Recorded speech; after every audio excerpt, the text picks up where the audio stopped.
normal, qui remplacerait quand même, à part Bitakwira? Qui? Je dis qui? Les bureaux, ou alors les bureaux d'âge peut-être. Pardon? Les bureaux d'âge peut-être. Non, les bureaux d'âge n'a qu'à organiser les élections et Bitakwira serait le candidat. Le candidat idéal. Je dis bien idéal. À quoi servirait alors la commission spéciale? Aujourd'hui, si Ouvira tombe, que devient la République démocratique du Congo? Les rebelles seront à Kolwezi dans moins de 24 heures, 72 heures. Et s'ils sont à Kolwezi, le monde entier sait que Kolwezi, c'est la richesse principale de ce pays. Et ils passeraient par le Kasaï, le Kasaï oriental, le Kasaï central, le Kasaï oriental et le Kasaï total.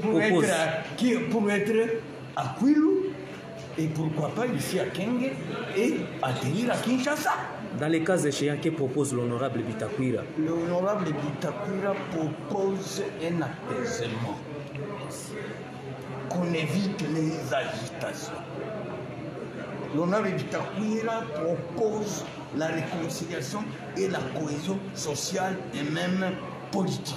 Merci. Très mouvementé à l'Assemblée nationale. Et bon, je crois que la plénière avait pour objet de mettre en place une commission spéciale et temporaire.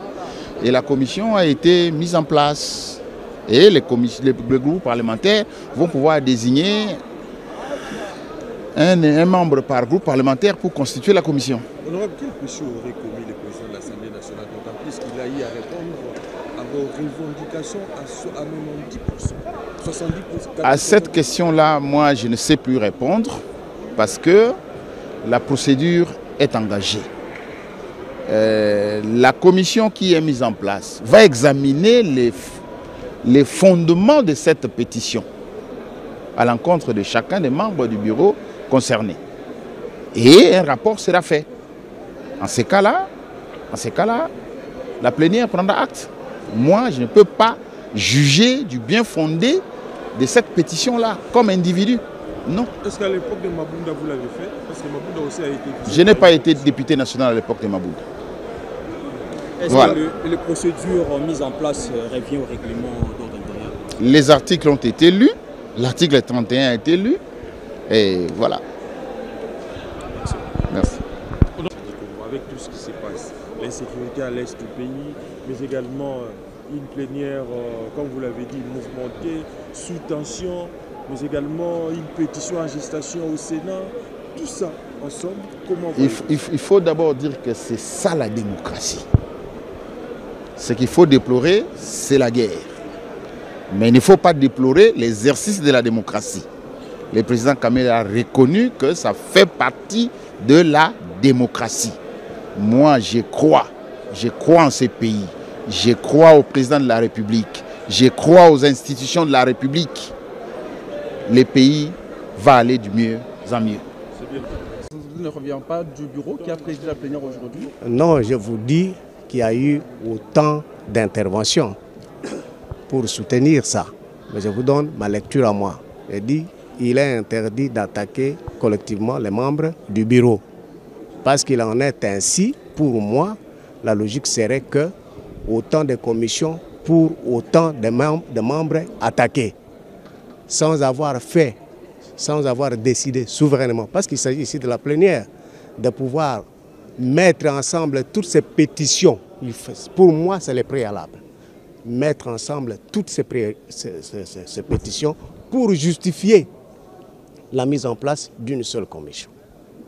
Voilà. Alors, nous voulons savoir, comme ce n'est pas fait de cette manière, est-ce que les dispositions du règlement intérieur qui parlent de la mise en place de pétitions, ainsi de suite, ne sont pas violées par la plénière aujourd'hui? Non, la plénière est souveraine. Elle a joué par rapport à son règlement intérieur.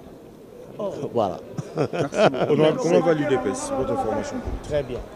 Honorable. Mais il est logique de... Progressivement, il sera investira signé par le bureau. Plus rien n'étant inscrit, on va faire le travail avec les focus.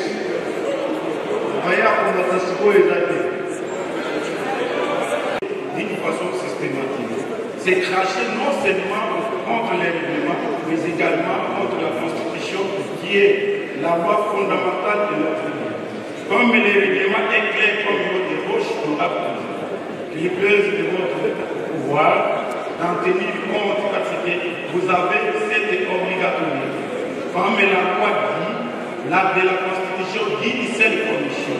Cela ne peut pas nous prendre beaucoup de minutes, mais pour bien nous poser encore d'autres débats, et ainsi de suite, pour créer autant de commissions. Honorable Président, je voulais bien réitérer. Je vous demande encore une fois que nous puissions revenir au respect de notre loi. Ça, c'est une obligatorité. Deuxième volet.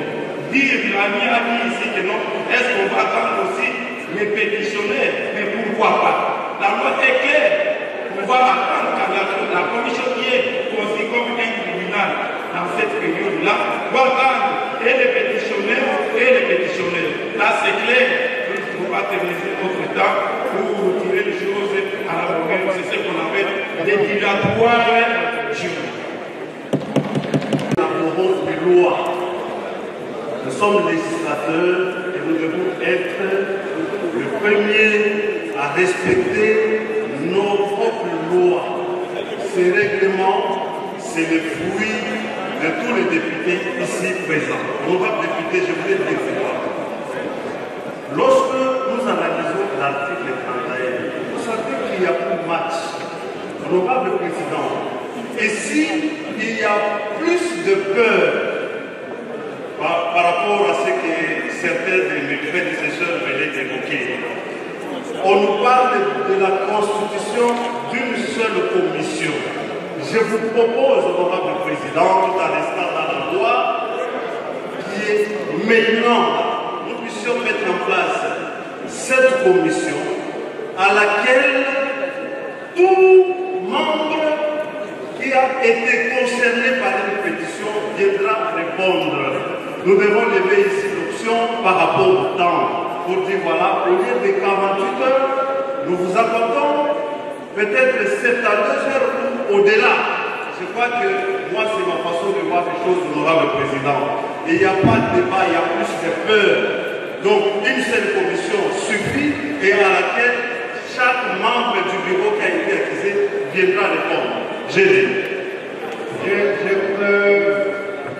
S'il vous plaît, cher honorable, je vais sur les délais, nous avons dit 48 heures.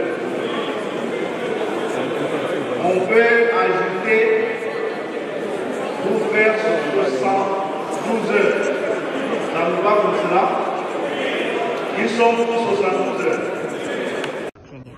Il était question de constituer une commission chargée d'examiner les différentes pétitions déposées contre certains membres du bureau. Et la plénière a adopté la procédure telle que proposée par les bureaux, moyennant débat bien sûr. Et cette commission a été mise en place. Nous attendons maintenant des résultats de ces examens, l'examen de ces pétitions qui doit se faire de manière contradictoire, de sorte que les incriminés puissent présenter leurs moyens de défense. À partir d'aujourd'hui, on a combien de temps? Comment ça va se passer? Le bureau a donné une partie 48 heures à la commission. 48 heures et après cette commission, il y aura un rapport qui va être déposé? Bien sûr, à la plénière qui est souveraine, c'est la plénière qui va statuer. Et ensuite, comment ça se présente au regard de votre règlement intérieur? Ensuite, dès lors que la commission spéciale présente son rapport devant la plénière, il est dessaisi. C'est la plénière qui décide sur le sort des membres incriminés. Qu'est-ce que vous répondez à ceux qui pensent que ce n'était pas opportun et que ce n'était pas une priorité au regard de la situation actuelle? C'est leur avis. Ceux qui ont pensé initier la procédure trouvent qu'il y avait l'opportunité. Nous sommes en démocratie, nous respectons les points de vue des uns et des autres. Qu'est-ce que vous pouvez dire à la population? Certains pensent que les députés se préoccupent plus plus de leurs intérêts que de l'intérêt de la population. Mais vous savez, avant de poursuivre l'intérêt général, chacun a un intérêt particulier. L'intérêt particulier ici pour moi est que l'Assemblée provinciale et nationale puisse bien fonctionner pour bien pouvoir servir la population. Je vous remercie. C'est moi qui vous remercie. Suivez votre magazine d'actualité Focus plus 243 pour ne rien rater sur la sécurité, la santé, la politique et que sais-je encore.